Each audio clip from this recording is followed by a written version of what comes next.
This is Scott the Fix-It Guy. Today we're dealing with a Bosch dishwasher that won't heat up, and it can be due to many different reasons. It could be the heater relay that's hiding behind this panel, and it can also be that it's not filling with enough water, which is pretty common, and then you just need to put in a new fill valve. This is the part number for the new fill valve. It's not too hard to put in, and this is what the fill valve looks like. Just need a few tools, and today's video will show how to do that. So first thing, I'm just going to look in here to see how the water level is doing. We let it fill for about 5 minutes. We're going to come over here and take a look at how far the water level came up. In this case, it's not filling with enough water. It only came up not even to this filter ring. This ring we see on the filter, the water level should come up almost to the top, and we're not even coming up part way. So not enough water doesn't create enough pressure to activate the heater doesn't work, it doesn't clean. So what we'll do to put in a new fill valve, we're going to use a torx 15 driver, and we're going to take out these perimeter screws that are holding in the front panel.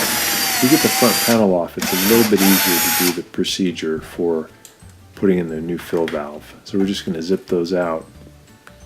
It can be done without removing the front panel, but again, it just makes it a little bit easier to get to.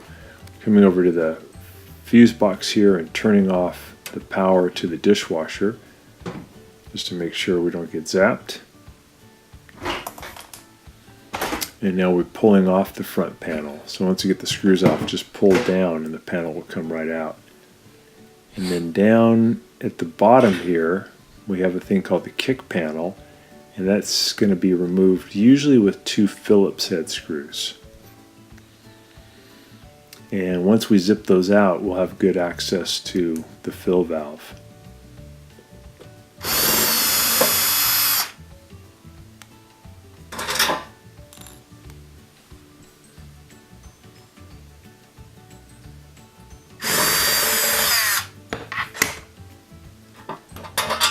Now we can pull the toe kick panel out of the way. We have some nice sound insulation here. All you got to do is just grab it, pull it towards you. And there's a little cross piece here that we're going to remove too. Just 2 torx screws. I think they're torx 15. And we can get those out of the way. Just creating a little more room to make it easier to get to the fill valve.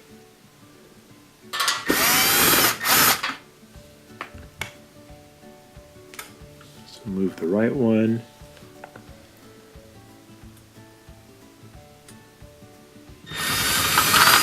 We remove the left one.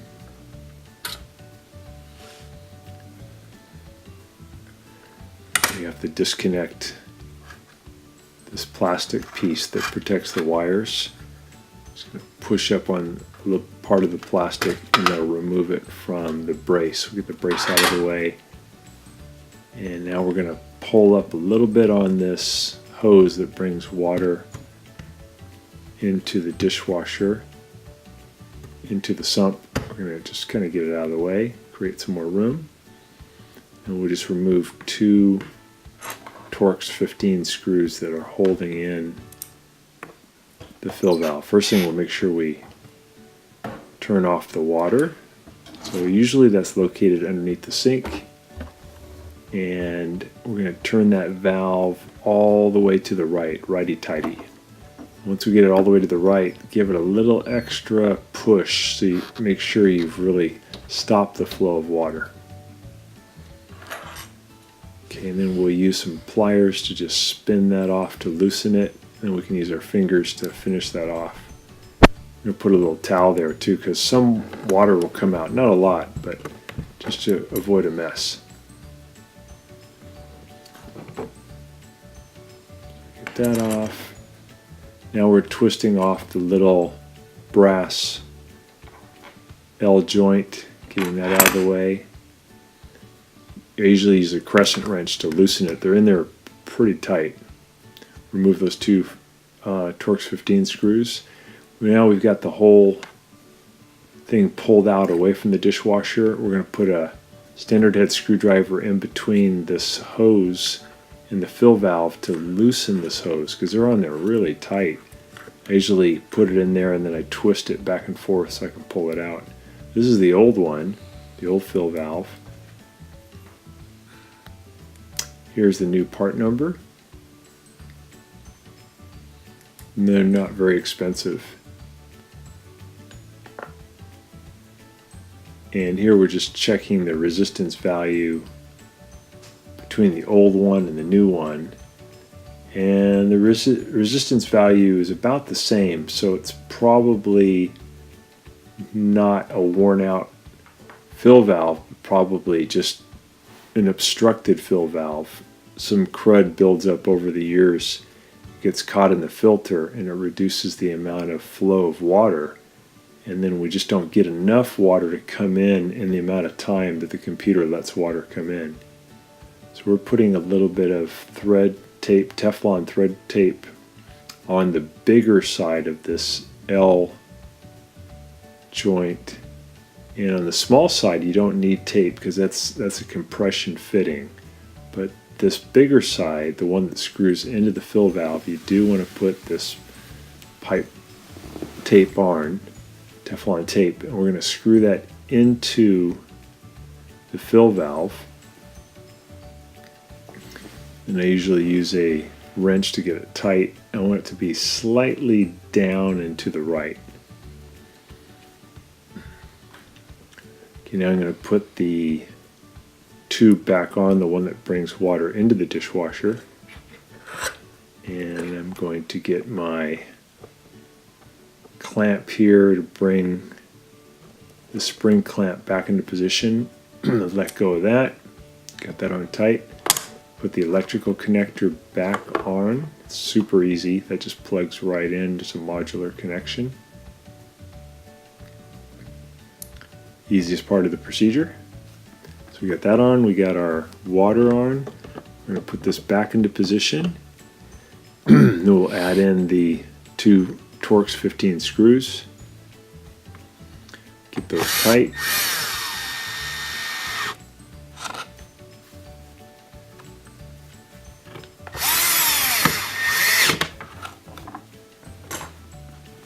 Got that, and then we're going to make sure we get this fill tube secured again with this plastic piece on the frame. And we'll put our water connection back on, finger tight it first. You can use a crescent wrench, or you can use a regular wrench or pliers to get it tight. It's compression fitting, so you want to get it fairly tight. Okay, we'll turn the water back on. Lefty-loosey as far as it'll go.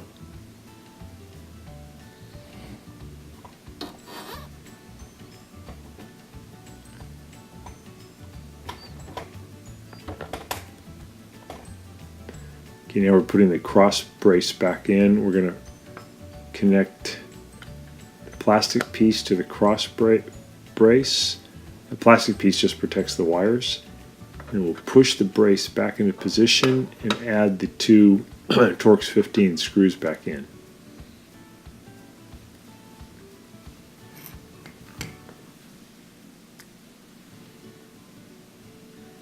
Get the one here on the right done.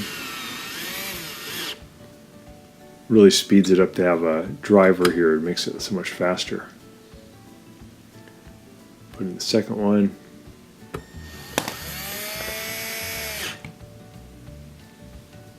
Okay, we're doing good. We'll put our sound insulation back in.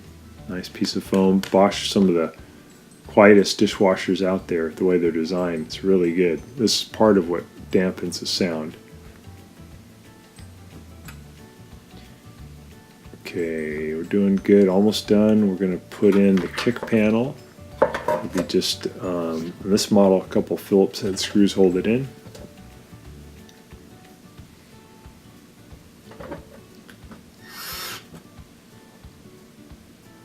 Get those tight.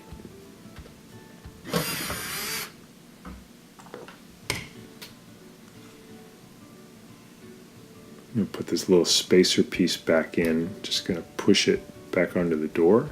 Got two of those. They kind of push the front panel away, fills the gap. So I'll put the front panel back on by pushing the upper part up into the control panel, and I'll push the bottom part in, and you'll feel it click into position. Then I'll open up the door. I'm still holding the panel on with my hand, and then I'll add these screws back in. Little Torx 15 screws. So I think there's 8 of them altogether, 8 or 9.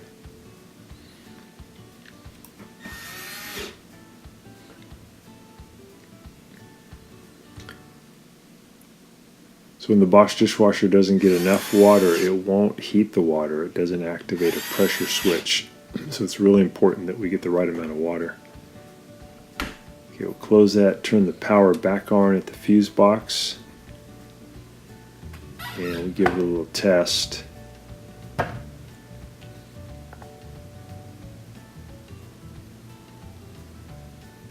Open it up, see how the water level is doing. So now it's filling up to near the top of this plastic ring on the filter, which is great. So we have the right amount of water. Very good. And we'll let it run for a little bit and make sure that it's getting hot. Make sure it creates steam. Steam is really what cleans the dishes in the dishwasher and kills the pathogens, so the steam's really critical. So we're going to do a little test too. I'm going to bypass the door switch and then turn it on. And I just want to peek in there to see if the upper arm is spinning and spraying water. If it is, we know we have enough water and we have a pump that has enough pressure to activate the heater. So that looks really good. There's water squirting around everywhere. Yeah, that's perfect. So we know we have enough water and enough pump pressure. And I just want to now grab my little hook tool and pull the piece that I pushed down inside the door switch back toward me, kind of reset the door switch. You don't have to do this part. This is just a way for me to test to make sure I had enough pump pressure. So I'm going to close it, turn it back on, let it heat for a little bit, and then I'm going to look for whether it's creating steam or not.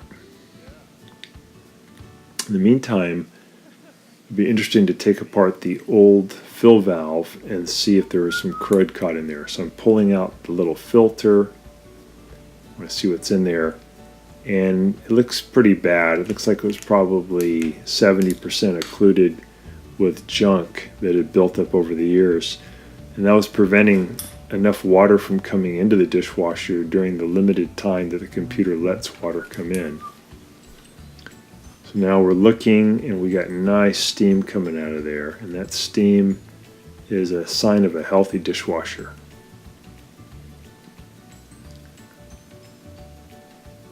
Lots of steam. Very good. Well, I appreciate you guys watching, and please like the video and subscribe to our channel when you get a chance. Thanks again for watching.